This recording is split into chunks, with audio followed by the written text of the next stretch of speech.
Todos sus aportes a través de la cultura, teatro, literatura, cantos, declamaciones y toda la línea que puedan encontrar nuestros muchachos para expresar el sentir histórico. El Congreso de la Espada de Bolívar, en su 8ª edición, estará dedicada al Congreso de Angostura. A continuación, palabras del sociólogo Elías Howard. Lo invitamos a...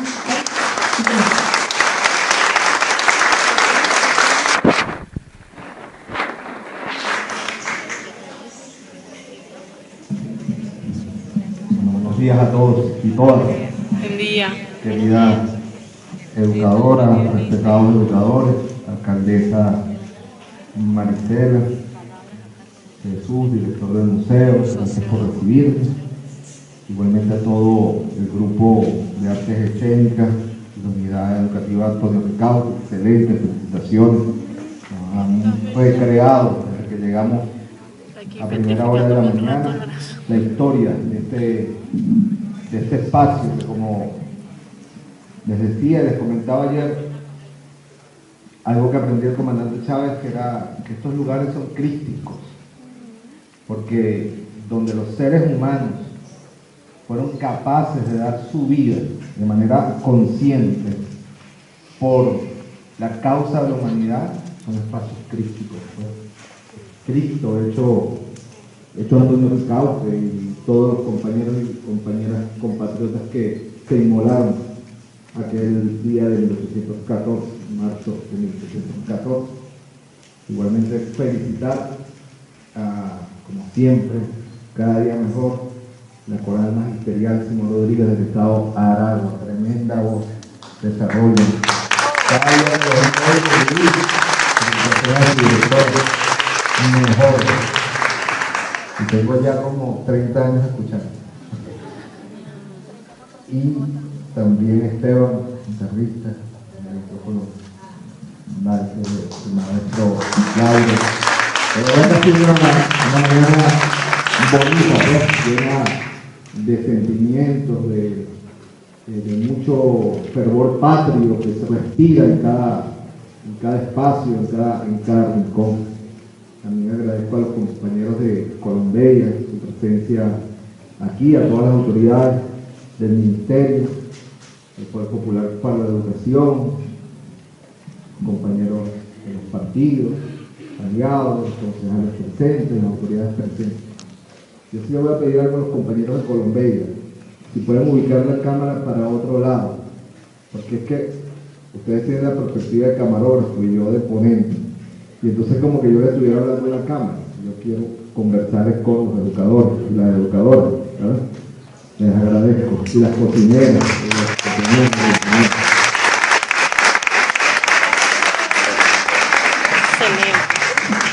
Bueno, que es mejor, ¿verdad?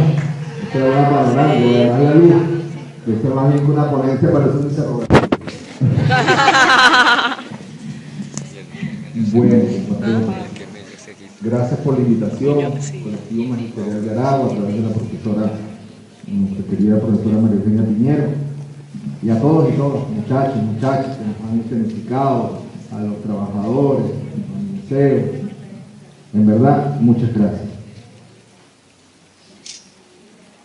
Se nos ha convocado, bueno, hoy a conmemorar con ustedes y a reflexionar con ustedes, conmemorando los 200 años de la convocatoria del Congreso de Angostura, de la convocatoria a las elecciones para el Congreso de Angostura, que implicó 6 provincias venezolanas, más las provincias de los Llanos del Casanare, de la entonces Nueva Granada. Por eso el Congreso de Angostura es el origen de Colombia la grande, la bolivariana, ¿no? Nombre venezolano, nunca nos olvidemos que nuestros hermanos colombianos tienen un nombre gracias a un sueño y a una idea parida por venezolanos y por venezolanos, pues, sin duda alguna. Y antes de entrar, bueno, en el tema propio, ¿por qué Bolívar convoca a un congreso? 7 años después del primer Congreso Constituyente de Venezuela de 1811. Las causas de la convocatoria al Congreso de Angostura, yo las ubico humildemente, pues, no soy historiador, pero soy amante de la historia, sobre todo el pensamiento de nuestro padre Simón Bolívar. La ubico precisamente en 1814. La ubico precisamente en lo que en estos valles de Aragua ocurrió y en buena parte de Venezuela, en el oriente, fundamentalmente en los valles de Aragua, en el centro y en el oriente del país. La gran hecatombe, como el propio Bolívar lo expresa en su discurso ante el Congreso de Angostura del 15 de febrero de 1819. ¿Por qué en 1814 ocurre una rebelión social popular contra el mantuanaje que representaba Simón Bolívar como parte de esa clase dominante? El gobierno español, el reino español, tras la declaración de la independencia y la campaña admirable, prácticamente había perdido la autoridad colonial sobre el territorio, pero la nueva república no terminaba de cuajar todavía, no era parte del imaginario y el anhelo de las grandes mayorías populares, de los esclavizados que aquí trabajaban en condiciones infrahumanas en la hacienda de Bolívar, el Libertador. Vamos viendo esto porque es la contradicción central que Bolívar intenta resolver en el Congreso de Angostura. Mucho menos de los indios, mucho menos de los peones del llano, y se va configurando una masa social de resentimiento que es capitalizada por José Tomás Bóveda, un caudillo carismático. No es cierto que José Tomás Bóveda defendía la causa de España, porque la rebelión popular que lideriza José Tomás Bóveda va contra españoles y contra mantuanos, por igual, contra las blancas y contra los blancos. La venganza, el odio social acumulado durante más de 300 años de humillación, de exterminio, de masacre, son activados por la manipulación de un hombre sin duda alguna valiente, inteligente y con un liderazgo extraordinario como lo fue José Tomás Bóveda. Pues, liderazgo para el mal, pero al fin de cuentas liderazgo negativo. Podemos decir que José Tomás Bóveda es una especie de Pran, pues, de los tiempos, de aquellos tiempos, pues, ¿no? ¿Por qué? José Tomás Bóveda se va y recoge en los guetos, donde están los negros libertos, que se habían escapado por allá por Guayabal, tenían ese pueblo tomado, ¿no? Con los indios habían hecho una alianza, y él los convoca y dice: vamos contra los blancos, contra los mantuanos, producto de sus resentimientos, y se produce la gran hecatombe que ocasiona, como recordábamos en el recorrido, que casi la mitad de Venezuela pereció. Se estima entre 12.000 y 17.000 los muertos solo en el año 1814, de una población que alcanzaba no más de 30.000 habitantes censados en los censos coloniales de la época. Es por eso que Bolívar, cuando le responde a la gente de Mr. Irwin en 1818, a la gente norteamericana, el 7 de octubre se conmemoraban 200 años, y le dice: la mitad de Venezuela ha perecido luchando contra España, y los que quedamos vivos estamos dispuestos a correr igual suerte si la España o el mundo entero se empeña en ofender. Bueno, es ese Bolívar el que vive este hecatombe de fuego, como él lo expresa en el Congreso de Angostura, de lo que aquí ocurrió, hechos heroicos, hechos de barbarie, hechos de miseria humana, hechos de virtudes humanas. Es el año 1814, y luego la guerra de los primeros meses, que se escenifica entre el Guárico y los llanos y los valles de Aragua, se extiende hasta Caracas y hasta el oriente, con la migración de oriente, hecho donde muere buena parte de la población caraqueña, sobre todo del mantuanaje caraqueño. Entonces la bobera, yo ubico en el fenómeno social que yo llamo la bobera, las reflexiones que Bolívar finalmente termina haciendo para entender que sin pueblo no hay revolución. 1814. Luego, en 1815, con la muerte de José Tomás Boves, Pedro Saraza, ya en los llanos de Monaga, el Guárico, Monaga, la patria murió, las patrias mueren. El año 1815, Venezuela no existió, porque ni existía el régimen colonial, ni existía la república. Sí, nos acabamos, pues. Nos matamos. Los venezolanos tenemos, digamos, una historia, una carga histórica de mucha fuerza y mucha violencia cuando se deshace. Por eso es que tanto hay que cuidar la paz, la unidad nacional, porque nosotros cuando comenzamos a matarnos no sabemos cuándo termina. Así ha habido dos periodos terribles de la historia republicana, 1814-1, y después tras la muerte de Zamora, 1860-1864, ocurrió el mismo fenómeno. Y por eso la importancia, pues, de preservar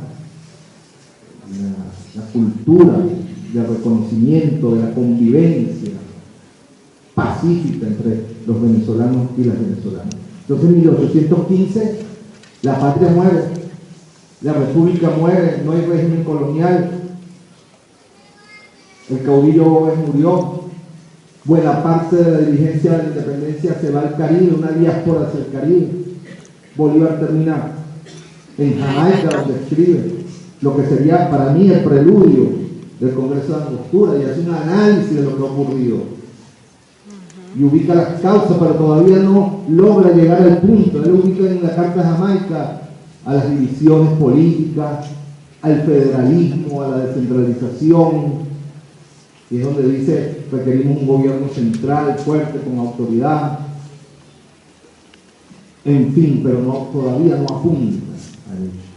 ¿Dónde Bolívar logra identificar la causa de lo que ocurrió en 1814, cuando llega a Haití, a finales de 1815, después que tiene que huir tras el intento de asesinato, donde matan a uno de sus ayudantes, y llega a Haití, a la primera república libre de este continente, rebelión liderizada por los esclavizados, y entra en una conversación fraterna con el presidente Petión, y comprende, Petión le hace comprender que sin libertad de los esclavos, sin incorporación de las clases históricamente oprimidas, no puede haber independencia. Que en Haití la hubo porque fue el pueblo explotado el que liderizó la guerra de independencia contra los franceses. Y allí Bolívar viene, se apertreza de armas, la primera expedición de los Cayos, fracasa, pero cumple su palabra, llegando, decreta la libertad de los esclavos, se vuelve a ir a Haití y finalmente desembarca a finales de 1816, el 31 de diciembre de 1816 desembarca cerca de Timaná. Y allí, bueno, comienza una etapa de acumulación de fuerza que es coronada por la victoria de la batalla de San Félix por parte liderizada por el general José Manuel Piano. Y después vienen todos los acontecimientos de 1816, las pugnas internas entre los patriotas. No aprendieron la lección de 1814 y se devuelven en una guerra intestina a los caudillos orientales, que nunca reconocieron el liderazgo de Bolívar, pero que lograron intrigar lo suficiente para hacer creer que el conspirador era José Manuel Piar. Cuando en verdad los grandes conspiradores contra la unidad de la independencia fueron, bueno, esta es la historia, ¿verdad? Marina, Arismendi, los grandes caudillos orientales, que nunca aceptaron la idea de Bolívar, que ya comenzaba a cuajarse, ¿no? Y luego viene, bueno, el episodio trágico para la historia nacional del fusilamiento de José Manuel Piar, por parte del libertador Simón Bolívar. Bueno, de un tribunal, pero Bolívar tenía la posibilidad de conmutar la pena y no lo hizo porque necesitaba dar un castigo ejemplar. Desde mi humilde punto de vista lo hizo con quien no debía, ¿no? Habían otros que se merecían ese castigo. Nos vamos a nombrar por respeto a nuestros padres, fundadores y libertadores, pero eran otros los que causaban los problemas. Era José Manuel Piar.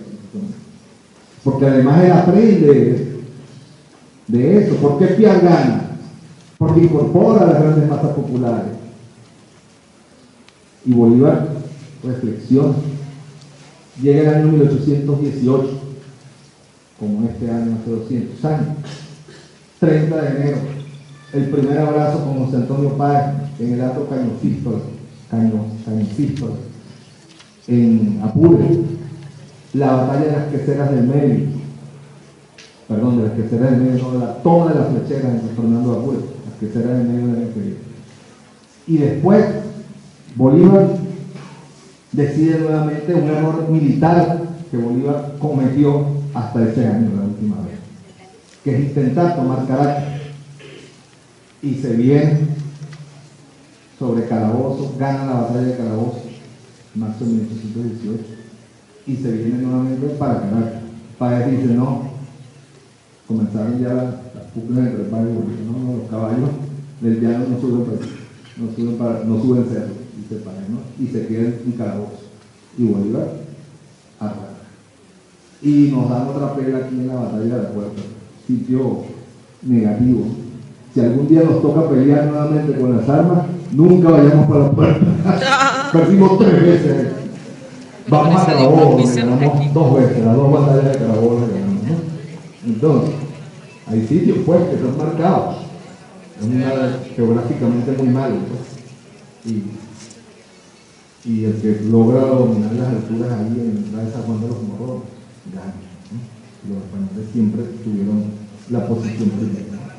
Luego de ahí, Bolívar entiende, se regresa, dice otra vez la historia, la división, no tiene liderazgo sobre todas las tropas, Páez ya comienza a ser un factor de pugna, y se regresa a reflexionar en abril, y todos esos días dice, no, si no hay un proyecto que nos una, nadie se va a unir en torno a mi liderazgo. Si no hay un proyecto social que nos una a todos de por qué estamos luchando, no vamos a triunfar.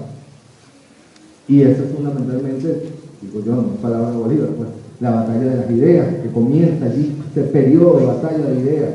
Bolívar a convencer, se da cuenta que no puede imponer la independencia, que tiene que convencer a las grandes mayorías de que es un proyecto justo y convencer a sus compañeros que si no incluyen a las mayorías no tienen vida. Y comienza un correo al Orinoco, 27 de junio, artillería del pensamiento, por eso lo llamó. Boletines iban, venían, bueno, formando de qué trataba la independencia, el proyecto, y allí, bueno, va macerando las ideas. Entonces nace el Bolívar que comprende que solo con la inclusión de las grandes mayorías explotadas, esclavizadas, masacradas históricamente por el régimen colonial, es que es posible la victoria. Pero es un Bolívar que también, producto de las circunstancias, comienza a hacerse antiimperialista, mucho más allá de la lucha contra la colonia. Uno de esos elementos es el conflicto que tiene con el gobierno de los Estados Unidos por las famosas embarcaciones que son incautadas con armas venezolanas y los gringos se las agarran y después pretenden que se las devolvamos y se da todo un litigio, que es donde Bolívar le responde, pues eso que ya anteriormente les había dicho, el 7 de octubre. Wow. El 7 de octubre. Esto es parte del... Que por cierto, fíjense, estamos viviendo momentos muy complejos, muy difíciles. Sin duda alguna uno de los más difíciles de la República, pero no el más. Uno escucha a historiadores, escucha el peor momento de la República, que fue 1814. Así está en el... Espérate, que fue 1964, tras la muerte de Zamora. Un error histórico, no es que uno quiera minimizar. La situación que nosotros nos toca atravesar es de las más complejas de la historia contemporánea, de las más difíciles para nuestro pueblo, pero no es la más difícil de la historia de nuestro país, ¿no? Difícil fue en 1814, la degollina, la matazón, el hambre total y absoluta desplegada. Para que tengamos conciencia para hacer los juicios históricos, pero nos quieren imponer una idea de que este es el peor momento de la historia de toda la vida y del universo. Difícil, es duro, muy complejo, por las razones que conocemos, propias, externas, internas, pero en todo caso no es el momento más difícil que ha vivido la República. Ahora bien, decía la carta que él le responde, dice, bueno, hemos perecido la mitad y la otra mitad estamos dispuestos a correr la misma suerte. Pero en otra carta más adelante, a pocos días, 14 días después, ¿sabes? Estos días se está cumpliendo, le dice, por suerte se ha visto a un puñado de hombres libres, derrotar a los imperios más poderosos. Es Bolívar hablándole al naciente imperialismo norteamericano, como que si estuviéramos hoy nosotros hablando. Luego, entonces se da ese contexto, y en ese contexto Bolívar concluye que hay la necesidad de convocar a un congreso donde se visualice, se prefigure la próxima etapa de la revolución de independencia. Y esa próxima etapa está caracterizada por un signo, que es la incorporación de las grandes mayorías populares, de esclavizados, de indios, de peones del llano, a la guerra de la independencia, y es precisamente el ciclo virtuoso, victorioso de la revolución de independencia. Desde 1819 hasta 1824 fue un ciclo de victoria, desde Angostura hasta Ayacucho, donde le dimos la independencia a todo este continente, nosotros, los venezolanos, las venezolanas. Y por eso Bolívar convoca el Congreso de Angostura, y es el Congreso de Angostura, llegó la luz, En proceso. El Congreso de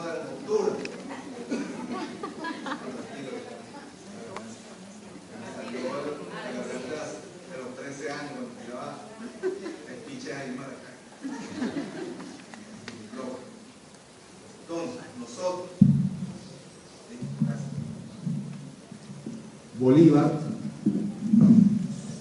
Bolívar expresa en el Congreso de Angostura, en primer lugar, ¿no?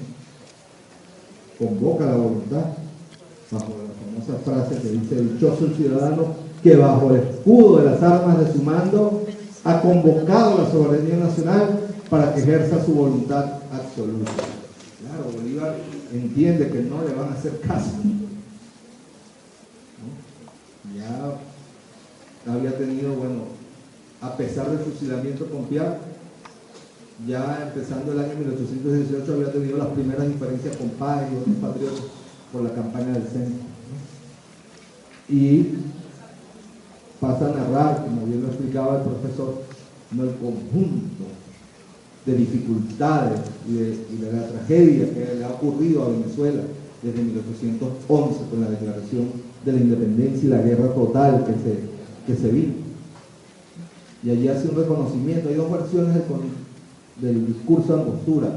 Una, esta que yo tengo, que es la publicada en el Correo del Orinoco en 1819, y después una que él manda a publicar en 1820. Allí incorpora elementos que dijo oralmente, pues, y que no estaban escritos.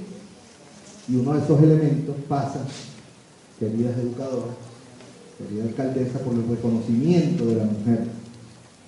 Es el papel que jugó la mujer en toda esa etapa dura, ¿no? Y el sufrimiento de las mujeres.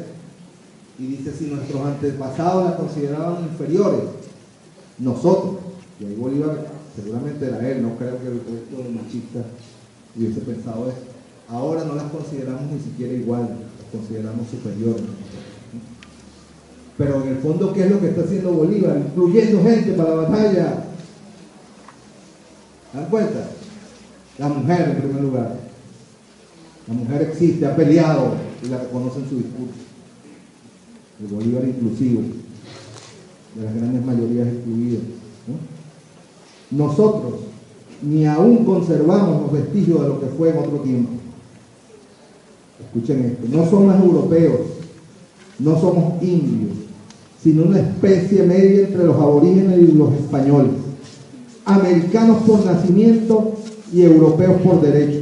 Nos hallamos en el conflicto de disputar a los naturales. ¿Quién eran los naturales? Los indios, ¿no? Los títulos de posesión. ¿Se dan cuenta? Ellos, ¿no? Los mantuanos, están peleando con los indios por los derechos de posesión y de mantenernos en el país que nos vio nacer contra los españoles. Estamos entre dos aguas, que conoce Bolívar.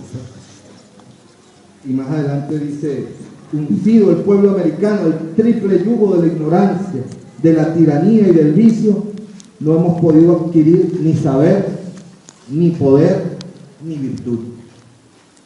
Discípulos de tan perniciosos maestros, las lecciones que hemos recibido y los ejemplos que hemos estudiado son los más destructores.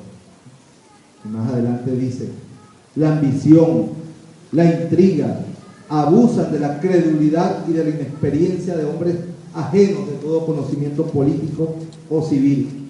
Adoptan como realidades las que son puras ilusiones. Toman licencia por la libertad, la traición por el patriotismo y la venganza por la justicia. Es un análisis de lo que ocurrió, pues, en 1814. ¿No? Consiste en la práctica de la virtud que el imperio de las leyes es más poderoso que el de los tiranos, porque son más inflexibles.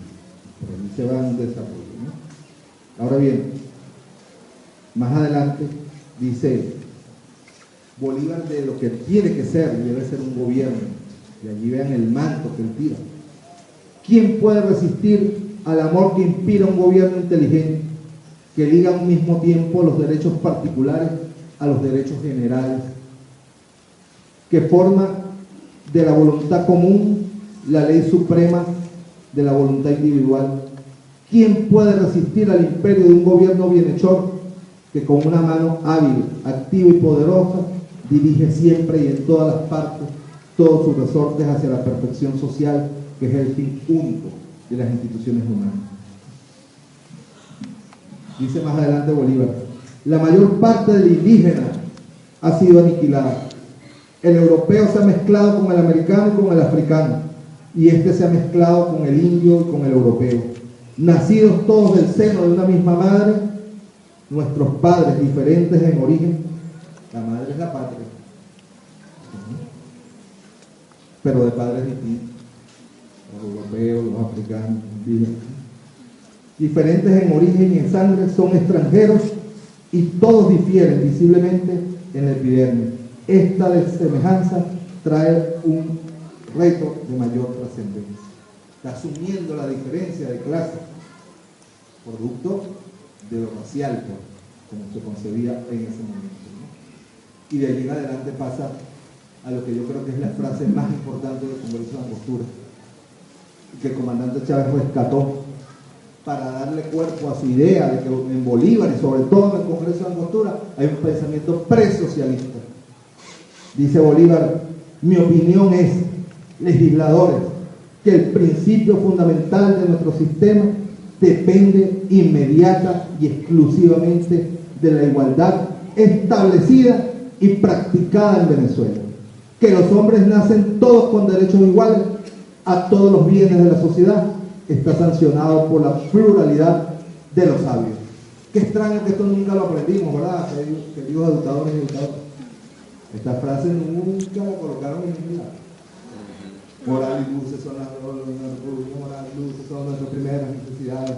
No las sabemos todavía, pero esta nunca nos las escribieron. Ni las enseñaron en el pedagógico, y por supuesto ustedes no nos las enseñaron a nosotros, ¿no? Veámosla otra vez para que veamos la profundidad. Mi opinión es, legisladores, que el principio fundamental de nuestro sistema depende inmediata y exclusivamente de la igualdad establecida y practicada en Venezuela.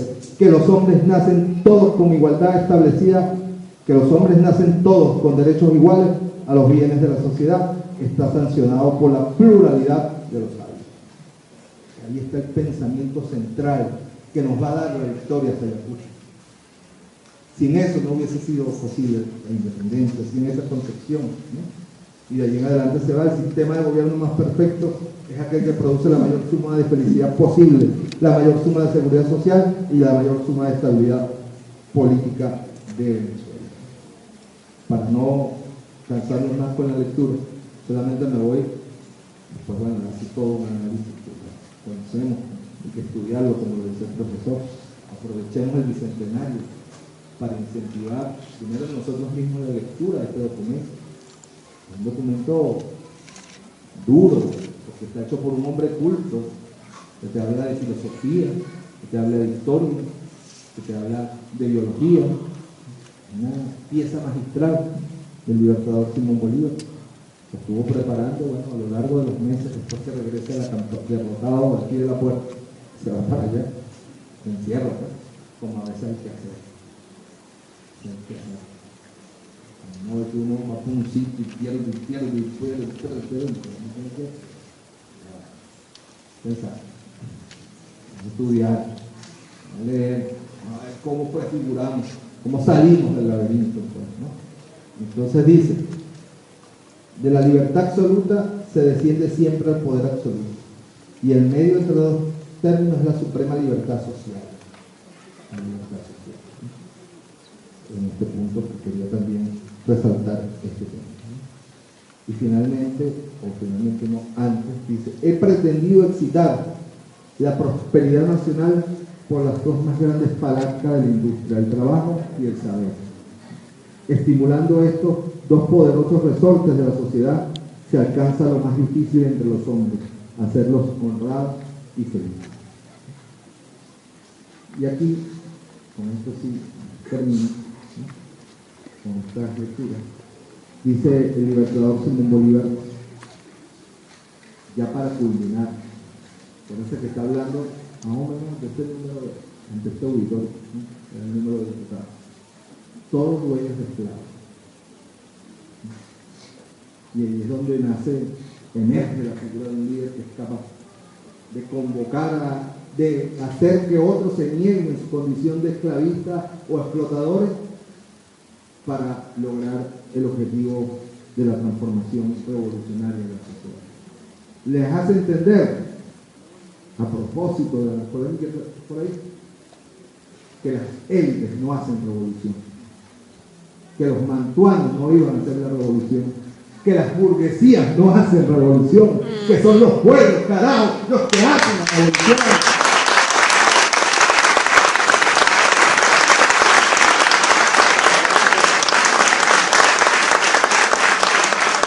Palabra cierta. Entonces dice Bolívar, la atroz e impía esclavitud cubría con su negro manto la tierra de Venezuela, y nuestro cielo se hallaba cargado de tempestuosas nubes que amenazaban un diluvio de fuego. Está viendo aquí, pues, el caute volado en 1814. No tengo duda que él está aquí reflejando lo que vivió, lo que sus ojos vieron en 1814. Yo imploré la protección del Dios de la humanidad, y luego la redención disipó las tempestades. La esclavitud rompió sus grillos. Está refiriendo a 1816, el inicio del proceso de acumulación de fuerza. pasamos esto, ¿verdad? Dice, se vino el fuego de los esclavos, de los explotados. Y dice, yo imploré la protección de Dios. Y entonces dice, la esclavitud rompió su grillo y Venezuela se ha visto rodeada de nuevos hijos, de hijos agradecidos, que han convertido los instrumentos de su cautiverio en armas de libertad. Sí, los que antes eran esclavos ya son libres. Los que antes eran enemigos de una madrastra ya son defensores de una patria. Encareceros la justicia, la historia de Espartaco y de Haití. Se refiere a Haití. Cuando vosotros sabéis que no se puede ser libre y esclavo a la vez, sino violando a la vez las leyes naturales, las leyes políticas y las leyes civiles. Yo abandono a vuestra soberana decisión la reforma o la revocación de todos mis estatutos y decretos, pero yo imploro la confirmación de la libertad absoluta de los esclavos, como imploraría mi vida y la vida de la República. Ahí está, compatriotas, la esencia de nuestro proyecto histórico, social, 1000 veces traicionado, y que el comandante Chávez rescató para este tiempo histórico. Fíjense, dice, imploro por mi vida, bien, mátenme a mí, pero liberen los esclavos, ¿no? Pero dice lo que es esencial, dice, y la vida de la República. Si no liberan los esclavos, no hay República. Le está diciendo a sus hermanos de clase mantuanos, que eran esclavistas todos, pues, eran esclavizadores, ¿no? Entonces, compatriotas, ¿no? Y termino con esto, que hoy tiene que llenarnos de la misma fuerza, pues, que forma parte de lo que él ya le había respondido a la gente en Infertible. Convencida Venezuela de poseer la fuerza suficiente para repeler a sus opresores, ha pronunciado por el órgano del gobierno su última voluntad de combatir hasta expirar por defender su vida política, no solo contra España, sino contra todos los hombres, si todos los hombres se hubiesen degradado tanto que abrazasen la defensa de un gobierno devorador. Ahora los soldados de la independencia no solamente están armados de la justicia, sino también de las fuerzas y de la vida. Simón Bolívar, Congreso de la Angostura. Sin duda alguna que aquí está nuestro proyecto. Este es el proyecto de los venezolanos y las venezolanas. Aquí está la esencia, por supuesto, el acontecer histórico, el nutrirnos con todas las fuentes de los procesos históricos contemporáneos nos nutren, pero si hay una raíz de lo que es la revolución bolivariana, de lo que es el proyecto de la República Bolivariana, está aquí en el Congreso de Angostura, que se resume en primer lugar en independencia, plena independencia de cualquier forma de dominación extranjera, en igualdad social, porque sin igualdad social no hay independencia, en educación popular para las grandes mayorías, que es otro elemento que Bolívar establece aquí. Deja establecido que la educación no puede ser para la gente, sino para todos. Le da contenido social. No nos damos cuenta, los pueblos pelean, sí, sin duda, los pueblos se mueven por grandes metarrelatos, por imaginarios, pero la gente pelea por cosas concretas, por luchas concretas. Bolívar le dio al pueblo venezolano de entonces luchas concretas. A los esclavos le dijo, la independencia significa tu libertad. A los indios le dijo, la independencia significa devolverte tus tierras. A la gran mayoría, a los hijos de los peones, de los esclavizados, les dijo, tus hijos merecen ser educados y tienen derecho a la educación. A las mujeres les dijo, las reconozco, ustedes son unas heroínas. Bolívar le dio a todos y a todas un sentido por el cual luchar. Los pueblos siempre tienen que tener banderas concretas por las cuales luchar y avanzar hacia las grandes metas de la transformación. Y esos son los grandes desafíos que tenemos hoy día. Un pueblo eternamente no puede vivir a la defensiva. Nosotros, los venezolanos de hoy, que nos toca esta circunstancia, tenemos que, así como Bolívar en 1819 prefiguró el porvenir, nosotros tenemos que prefigurar cómo será la próxima década de este siglo XXI. ¿Cómo va a ser la década del 20 al 30? En medio de la batalla que estamos librando contra toda la agresión extranjera, contra todas las dificultades, contra nuestros propios errores, nosotros tenemos que empinarnos, como decía el maestro Libertad Preso, y visualizar el futuro. ¿Y qué es lo que tenemos que hacer ahora mismo? Porque cuando Bolívar hace esto, la guerra seguía, pues. Después de la guerra había batalla en Apure, aquí y allá. Pero en medio de la batalla y de las circunstancias, él prefiguró una república, un proyecto suramericano ya, y fue el que hizo que llegara hasta Ayacucho y venciera en 1824. De manera que hoy nos toca a nosotros pensar, nos toca estudiar en medio de la batalla, no es que nos vamos a encerrar a estudiar. Bolívar no se encerró a estudiar, pendiente en la batalla, en las operaciones, peleando con los gringos, por los barcos, etc. Estaba prefigurando el porvenir, porvenir que fue, lamentablemente, él lo logró consolidar, pero el incumplimiento del proyecto social, porque Bolívar sí se comprometió con esto de verdad, no era simplemente un artilugio, pues, ¿no? Para que la gente se incorporara, como dice el pueblo, cuando son las elecciones que vienen, Bolívar no hizo esto, no, viene la guerra que viene. Bolívar creyó realmente. Cuando ganó, dijo, bueno, vamos a darle la libertad a los esclavos, y todo el mundo comenzó a mirar, ¿será? ¿Pero por qué? Si nosotros éramos esclavos, ¿no? Educación popular, ¿tú crees? Es una locura. Tierra para los indios, no, al contrario. Entonces incluso los que no eran esclavistas terminaron siendo esclavistas, como José Antonio Páez, como nos enseñó nuestro comandante Hugo Chávez, lamentablemente, pues, sin quitar el peso de la figura histórica, ¿no? Entonces la revolución fue traicionada por sus propios dirigentes y sacaron a Bolívar del camino para poder consolidarse como una clase, la nueva clase dominante, la nueva clase política. Una revolución nunca podrá perdurar si sus dirigentes se convierten en una clase política y se aíslan y se desconectan del pueblo, que es el sujeto único y principal que hace revolución ayer, ahora y siempre, ¿no? De manera que, compatriotas, las lecciones de la historia están claras. Hoy, cuando conmemoramos los 200 años de esta convocatoria del libertador Simón Bolívar, tenemos que reafirmar, pues, con mucha más fuerza todos los días, el esfuerzo que tenemos que seguir haciendo para preservar nuestra independencia, para seguir construyendo un modelo de igualdad social con prosperidad. Porque bueno, puede haber una igualdad social donde todos pasemos trabajo, pues somos iguales pasando trabajo. Eso no es bien.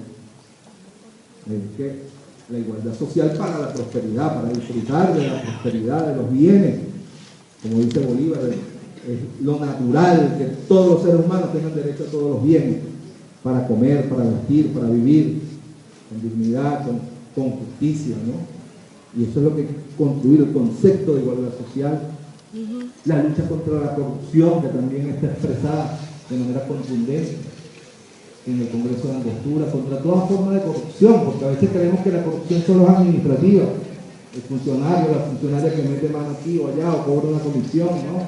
La corrupción también puede ser política, moral, humana incluso. Cuando el ser humano degrada, degenera y es capaz de hacer cualquier cosa sin importarle a su prójimo, ¿no? Lo que le pasa a su prójimo, a su hermano, a su compatriota. Y hay otro esfuerzo importante por hacer: la independencia, la igualdad, ¿no? Una sociedad más honesta, una sociedad innovadora, una cultura del trabajo. ¿Viste por qué Bolívar dice la industria, el saber, el trabajo? Y ahí, como bien decía el profesor Simón Rodríguez, pues, ahí está el alumno plasmando lo que le enseñó su maestro. Eso es lo importante de ser, queridas maestras y apreciados maestros. Vamos, pues, llevémonos ese espíritu que hemos sentido aquí esta mañana, recorriendo estos espacios, de esta batalla que tengamos. No aceptemos que las cosas son así y van a terminar así, o que la desigualdad es natural y la corrupción revolución también, y que bueno, que ya pasó un tiempo, no, nosotros estamos obligados a que el tiempo de la revolución sea permanente, a que el esfuerzo que hizo nuestro comandante Hugo Chávez sea permanente y se proyecte hacia el futuro. Yo lo he dicho, los chavistas de este tiempo, que somos los bolivarianos de este tiempo, no podemos terminar como los bolivarianos de aquel tiempo, como terminó Manuela, como terminó Simón Rodríguez por allá escondido en la miseria, en la tristeza. No dejemos que la tristeza nos arrope, no dejemos que las circunstancias difíciles y los malos ejemplos nos desmoralicen. Nosotros, los chavistas, los bolivarianos, tenemos que sacar, como nos enseñó nuestro comandante Hugo Chávez, el coraje que llevamos en la sangre y en el alma de los Así es, carajo.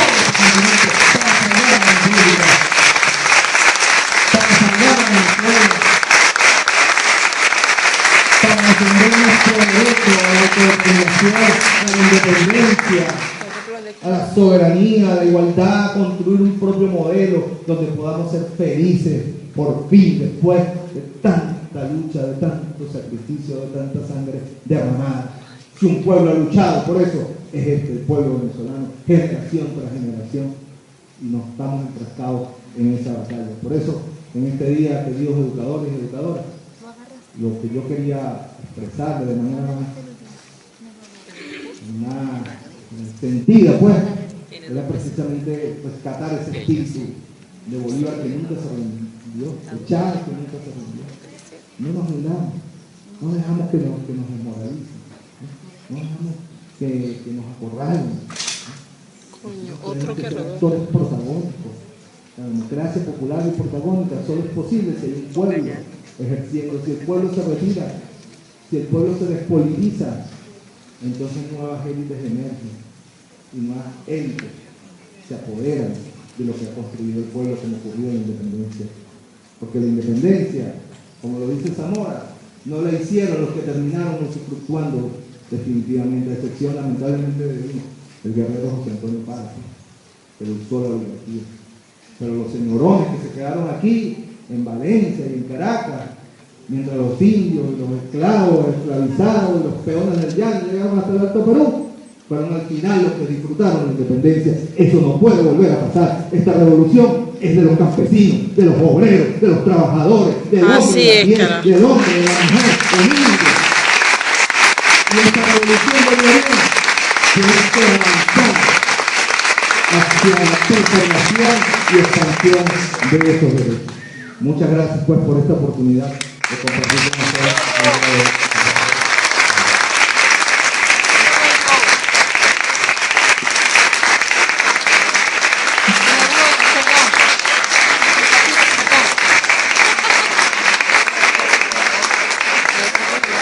Agradecemos al camarada Elías Aguas por sus palabras. Hijo de Chávez, quien trajo a nuestra memoria parte de sus alocuciones, quien siempre fue gran pedagogo, defensor de nuestra historia. Hoy nuestro compañero Elías Aguas, porque lo veo así, como un compañero de lucha, porque todos estamos en esta lucha. Y hoy estamos aquí recibiendo conocimientos, datos históricos que debemos llevar al aula de clase. Madres procesadoras, niños, jóvenes, adolescentes que estamos aquí, debemos llevarlo a nuestras escuelas, llevarlo a nuestras comunidades. Pronto tendremos además el ciclo de foro comunitario, porque también en nuestro pueblo hay que llevar estas ideas de revolución, estas ideas de lucha. La batalla no termina, apenas comienza. Y comienza en cada aula de clase. Comienza con cada educador llevando esa información, haciendo visible nuestra historia, no guardándola en sus cuadernos o en los libros. No seamos como en la Cuarta República, cuando nos negaban nuestra historia, cuando nos gritaban otros pajaritos.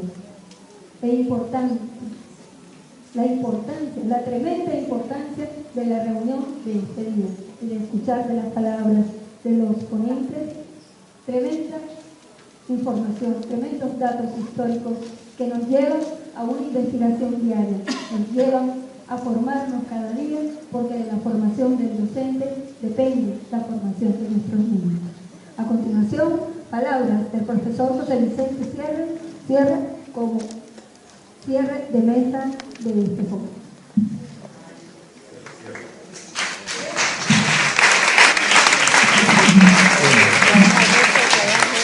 Bueno, toda una palabra, ¿verdad?, de reflexión, ¿verdad?, de el propósito de este trabajo. Muchas gracias a Eugenia, muchas gracias a nuestros ponentes, ¿verdad?, el profesor Marcos Verón, ¿verdad?, que hizo una extraordinaria reflexión, y a propósito de Simón Rodríguez, pensando y preparándonos para los 250 años del natalicio de Simón Rodríguez. Ya Eugenia también está ahí en preparativo. Aspiramos también a invitar a nuestro ministro de Día, ¿verdad?, para que también se una con nosotros en esta celebración de los 250 años de Simón Rodríguez. Artículo 14 de la LOE. La educación venezolana está fundamentada en el pensamiento de la doctrina de Simón Rodríguez y Simón Bolívar. Y con eso amarro un proceso aquí, porque bueno, precisamente la intención de este foro fue el inicio del ciclo bicentenario del Congreso de Angostura, ¿verdad?, con la convocatoria del día de hoy. Desde aquí se tiene que activar todo un proceso en nuestras escuelas, centros locales. Bienvenidos a los centros locales de otros municipios que también están aquí con nosotros.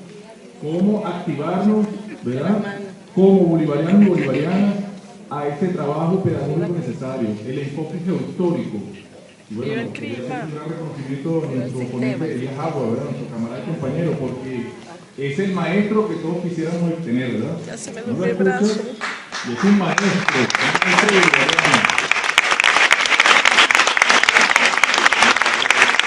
Tuvimos un gran maestro que nos dio sobre todo por televisión al presidente, ¿verdad? El comandante Chávez fue nuestro gran maestro que ha movido, ministro, y usted también, esa fibra y ese fervor patrio, como lo decía el mismo, nos lo citó Augusto Mijares, ¿verdad?, sentir la patria hasta en las vísceras.